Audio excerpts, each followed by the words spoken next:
Welcome back to Soon 73 Tai Chi, where today we're going to go have a shorter video about moves number 46, open, and move number 47, close. A move you're already familiar with.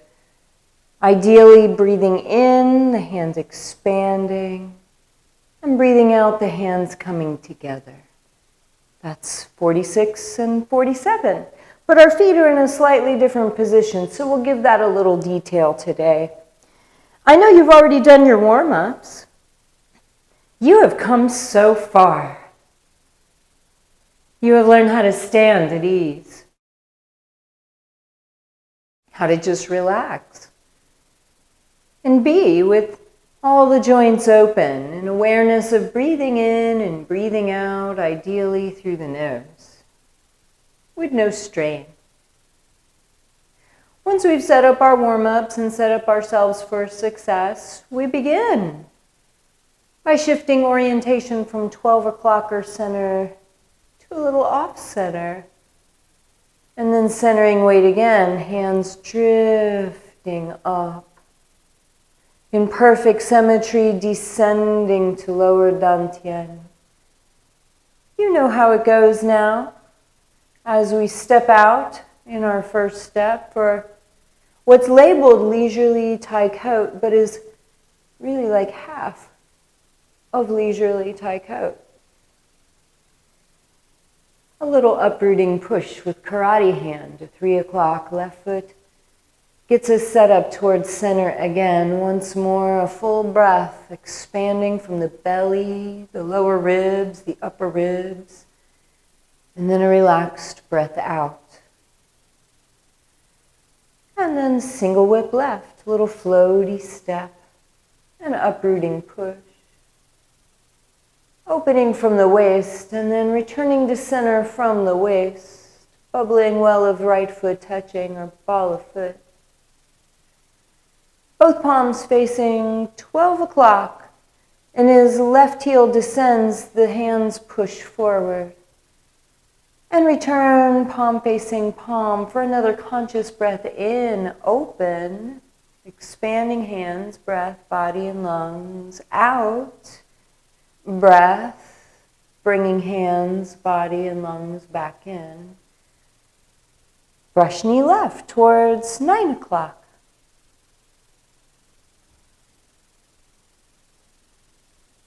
Now that we've been studying our principles, we know that once we begin our Tai Chi flow, we don't pause in between the movements. Sometimes naming them and learning them one at a time can cause perhaps a little pause after the punch, because that's where we stopped before moving into the next lesson. But realize in the principle of flow, once we begin, we move ideally at the same speed throughout, which typically is dictated by the flow of the breath in and out. Brush knee right is next, of course, towards 3 o'clock in a right bow stance. And the full leisurely Tai Coat.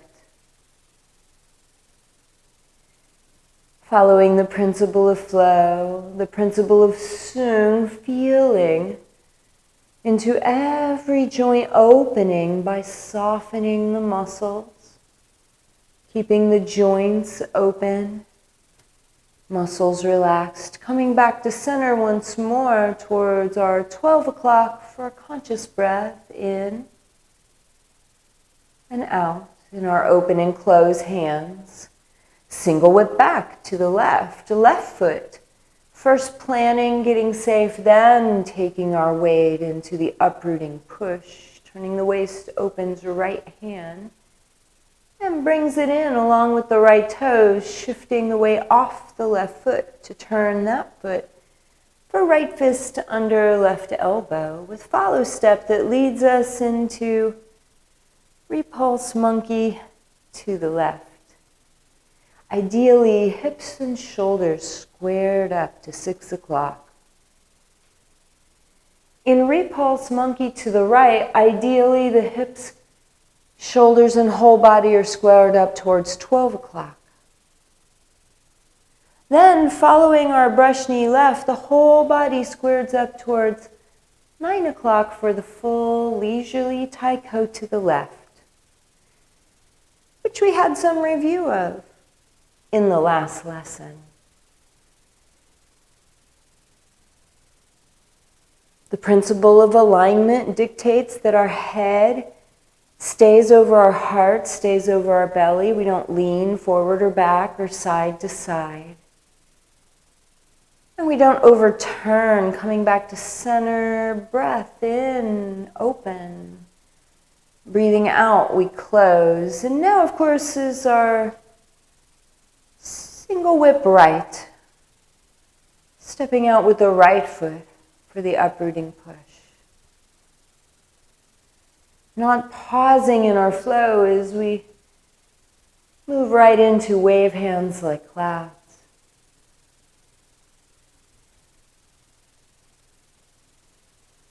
We know that when we turn our waist and wave hands like clouds, following the principle of alignment, we keep the nose over the navel. We don't allow the overturn. We're fully conscious and aware of self, not wandering off in the mind as we take our third right side step.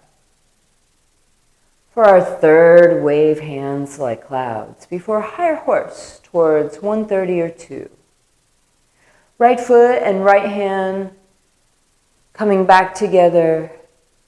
Left ball of foot are bubbling well before we turn our hands in a ball shape, squaring up the whole body towards 130 or 2, opening the hands in time with the leg extension, and then the hands closing again, and the hands opening again in time with the right leg extension, harmonizing the upper and lower body in our flow. We stay upright, not leaning from the waist, but sinking low in the eyes, looking down and rising up.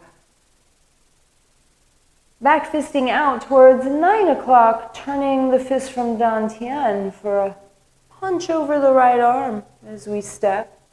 Opening up the hands on the second step towards 9, bringing up the left foot.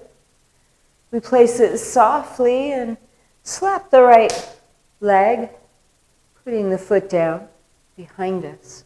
Shifting the weight back safely, then the hands and the left foot kind of move as one before left foot takes our weight facing 9 o'clock for a double fist facing up as we squeeze every muscle to subdue the tiger before right foot turns to 12 o'clock. We know that we can sink low, or we can just swing out the left foot as the hands open, but then the hands come back closer together as we spin, or step around in our circle for heel kick right. Both palms turn inward now for parry towards 9 o'clock. The hands flip as we step outward like a duck, parry again. Coming into left fist punching over right elbow, where we withdraw in our block and close. Maybe using the principle of pressing on chi to imagine pushing a mountain before realigning the feet at shoulder width towards 6 o'clock. Our conscious open breath and close breath. Brush knee to the left. Move number 44, facing 130 or 2. Last lesson was move number 45, leisurely taiko to the left. Here, hands and foot coming into the body together before stepping out. Elbow not locking, but opening in the chop to the throat and going back. Keeping space between armpits, even as we bend elbow and sink to shoulder width. for the uprooting push. We remember that the follow step, the right toes, point at 3 o'clock. We shift the weight to the right foot and bring the left foot in to face 3 o'clock for another open and move 46. And close and move 47. Here we are. How ideally we end up, which is different from all of the other open close. Can you see it?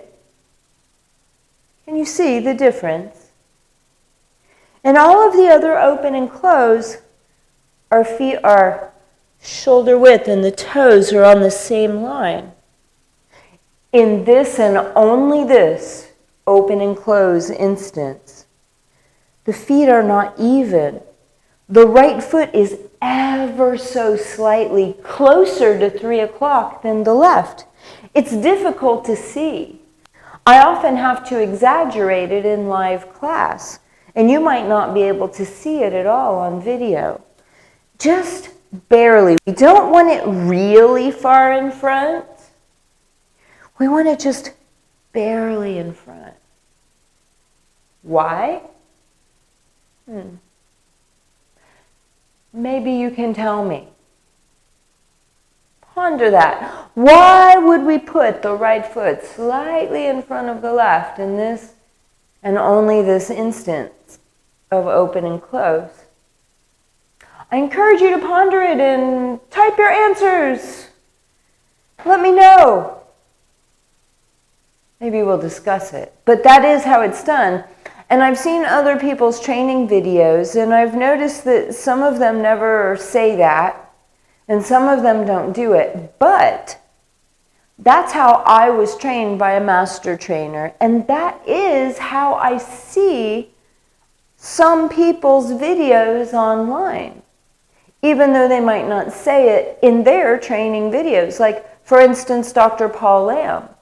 I have his DVD on the Soon 73, and in that DVD, he does not tell you in the training to put the right foot slightly in front of the left. But you know what? He actually does every time.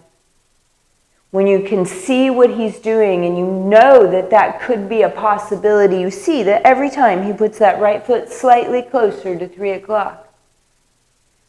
So that's how I was trained, and that's how I see others do it, a lot of others, but not everybody. So that's how I'm going to teach it. And I encourage you to think about why that might be in this one instance.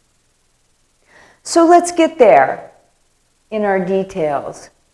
You know our move number 44 is the brush knee towards 130 or 2, and then our leisurely Tai Coat that we went over in 45 lesson is leisurely Tai Coat here to the left.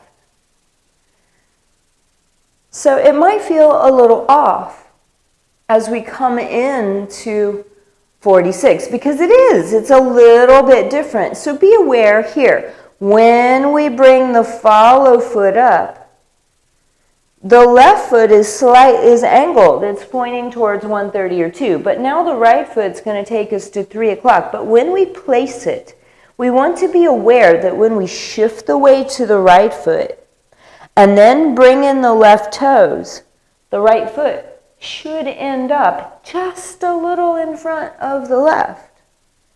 Sometimes mine ends up way in front. And sometimes it ends up even, because that's kind of how I've trained my body, is to end up even. So I want to practice that step with you a few times, okay?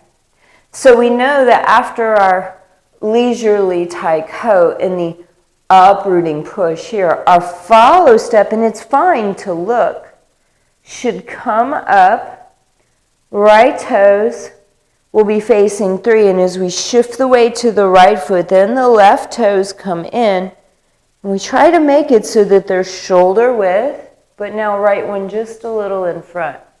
That's the difference in this one.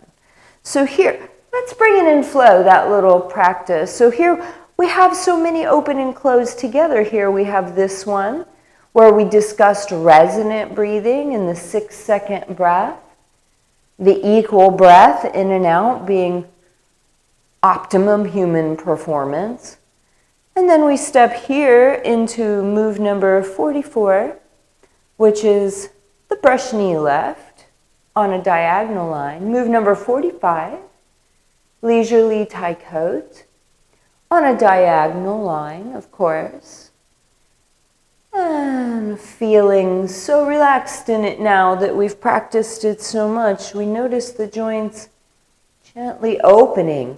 I feel a lot of joints opening, and here, the right follow step comes slightly in front of the left. We untouch the left hand, and as we shift the weight and bring in the left foot, it's okay to look. In the beginning, I had to totally adjust my foot. As that come in, the hands adjust for open and close, where ideally, we end up with the hands about the width of our head, fingers up. So we're breathing in, facing 3 o'clock for move 46, the hands opening. And breathing out, move number 47, the hands coming back together. So the first time I discuss the breathing is we just go through the leisurely Tai Coat again and get there. I talked about the biomechanics of breathing and how in Qigong and Tai Chi we frequently talk about breathing from lower dantian, which is belly, but there's more to it. When we're really relaxed after the breath there in the belly, it rises to the lower rib cage area of the lungs, and the lower ribs expand, and then the upper ribs expand out. Now, stepping up, right foot slightly in front of the left as we bring in left foot, left hand comes in, and we have our perhaps resonant breath that's coherent with the inhale that's expanding our lungs, being the same duration as the exhale with the hands coming back in towards each other. So we've talked about all that. This time I just wanted to very briefly mention nasal breathing. Why? Because it's mid-July in Central Florida. And oh my goodness, is it hot out. And I've noticed that the hotter it gets, the more I see people mouth breathing because they're hot. I'm so hot. Right? But that actually makes us hotter. You know why? We're not dogs, and we're not designed to cool ourselves through our mouth. We have other means of cooling ourselves. We have sweat glands, and when we use our respiratory system the way it is properly designed, it actually will help to regulate our temperature better. You could say that nose breathing is the equivalent of biological air conditioning.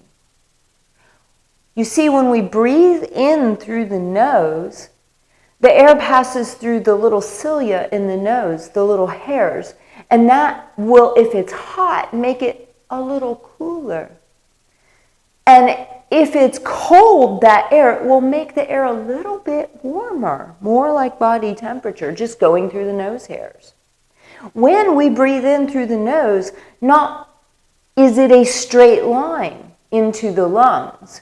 No, it has to go through the nasal concha where the air kind of does like a curly Q thing before it then descending into the bronchial airway. So it almost like slows down the air and gives it a little spin before it enters the sensitive, delicate tissues of the lung passageways. So it's kind of like air conditioning, and that does a lot for us. When we breathe in through the mouth,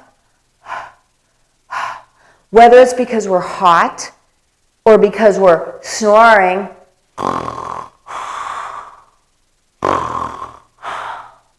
or because we're exercising so hard But we can no longer maintain respiration through the nose, so we start breathing through the mouth. These are all unhealthy for us. And modern medical research shows that.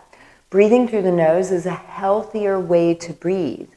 And just very, very briefly, I'm going to tell you, because there's so many things that mouth breathing has been linked to. I'm just going to tell you the few that stand out that I recall from research. So breathing through the mouth chronically, unaware of it, whether it's every day, reading email, or running to stay healthy, or because you're snoring at night. If there is a chronic mouth breathing condition, modern medical research that this can very likely result in ADHD. Do your kids sleep with their mouths open? It can result in a softening of the sinus cavities and the soft palate of the mouth. So where you can visibly see over time the mouth structure and the bone structure cave into the face. What that going back in does, it results in allergies, respiratory problems, chewing problems, dental problems, more sleep apnea. If you weren't already breathing through the mouth at night, if breathing through the mouth sometimes during the day because of exercising or whatever reason, you start to breathe through the mouth at night, now we have a problem that has a name called sleep apnea. Even though breathing through the mouth through the day does not have a diagnosed name, although some have proposed email apnea. Because sometimes emails are shocking and make us start breathing through the mouth. Even though it doesn't have a name, doesn't mean it's not bad for us.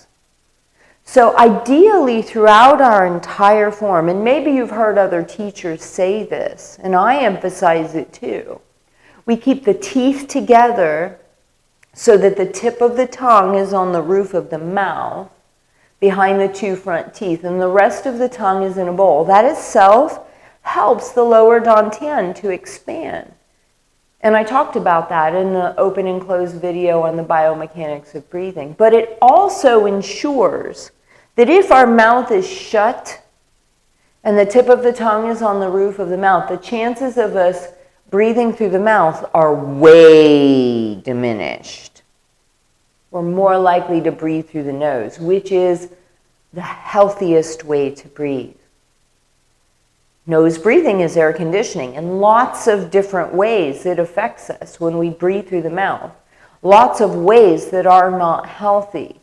Allergies, digestive problems have been linked to breathing through the mouth. It makes sense because this is the beginning of the digestive tract. We're not supposed to be breathing through it. We're supposed to be talking and eating through it. And if we have to, thank goodness there's a backup system for breathing. That's the mouth. And some of us have damaged our faces so much and restructured those bones, or others have for us, that we can't breathe through the nose so well. We have to breathe through the mouth, and we develop all kinds of problems because of that mouth breathing.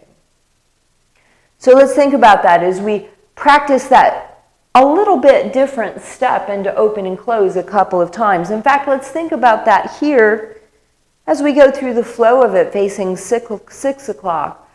In this video, I mentioned the healthiest breath is a 6-second inhale, followed by a 6-second exhale. And maybe you've gotten a little more duration and relaxed in that. And then we come into brush knee left towards 130 or 2, which then we flow right into our leisurely Tai Chi. Step 1, step 2, step 3. 4, 5. The left palm is flat and open in 6, and 7. But then the hand relaxes more as we bend the elbow and step in for the uprooting push. Now in the beginning, you may want to look where that foot is going to set up the shoulder width position, shifting the weight right, the left foot comes in, then we center weight and we breathe in through the nose. And the belly expands, the lower ribs and upper ribs expand, and when we breathe out, we feel the entire body just relaxing and coming back in. Like a balloon that blows up gently and then deflates gently. And in this way, it conditions the air we breathe, creates a nice, comfortable, rhythmic cycle that syncs up our nervous systems, keeping us breathing. So let's do a couple more, just breathing in. And if 6 seconds is still beyond your grasp, it's okay. It may have taken you years, decades to develop a habitual 4-second short stressed breath. That's one of the great things about Sun style Tai Chi, this built-in move where we have awareness of the breath.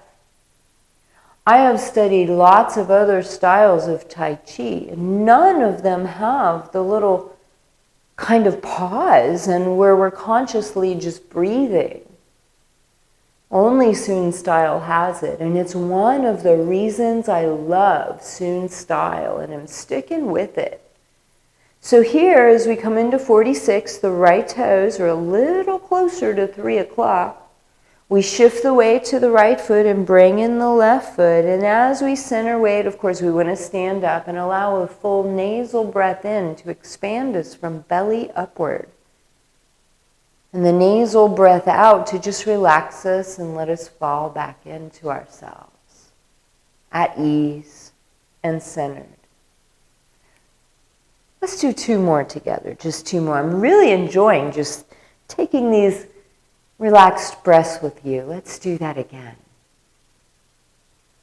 Open, hands and arms expanding. Maybe feeling the whole body expanding. Close, whole body relaxing back in. Staying tall and following all of our principles of flow. We look, we step. The body never stops moving once we start our Tai Chi form. In the beginning, that's very challenging, and as we go along, we get better and better. It becomes easier and easier, and with that flow, we become more graceful.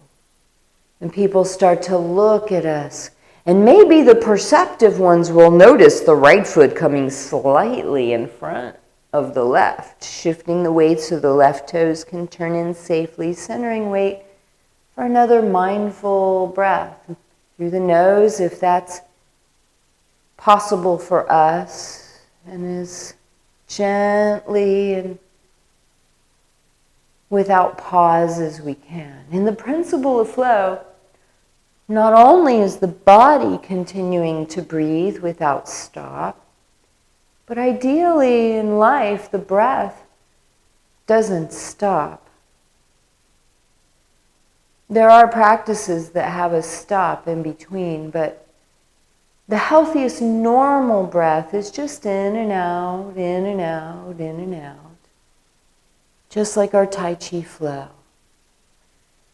Gentle, relaxed, even, steady. It imparts a sense of calm and safe and peaceful. Of course, after our 8th step and uprooting push, the right foot steps slightly closer to 3 o'clock. With practice, we start to feel when we've achieved that and when we're off and our breath in and out. We might begin to feel it in different ways with the feet slightly off center. Maybe. That felt really nice.